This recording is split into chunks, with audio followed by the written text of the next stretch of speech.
నమస్కారం, నేను Ravinder. Triple news కు స్వాగతం. ఎండిపోయిన పంట పొలాలను మాజీ మంత్రి ఎర్రబెల్లి దయాకర్ రావు పరిశీలించారు. వరంగల్ జిల్లా పర్వతగిరి మండలం సీతియా తండాలో ఎండిపోయిన వరి పంటను పరిశీలించిన ఆయన రైతులతో మాట్లాడి సమస్యల గురించి అడిగి తెలుసుకున్నారు.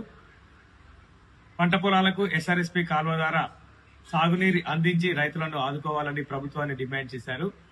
కాంగ్రెస్ ప్రభుత్వంలో రైతులకు కన్నీరే మిగిలిందని ఎర్రబెల్లి విమర్శించారు.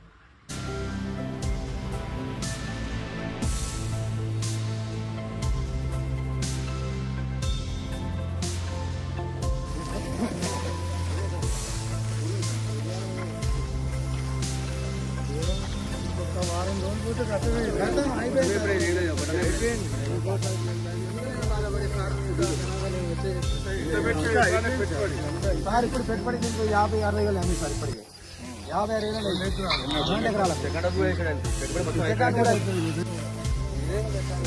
పంటలు నీళ్ళు బోర్లు ఎండిపోయినాయి.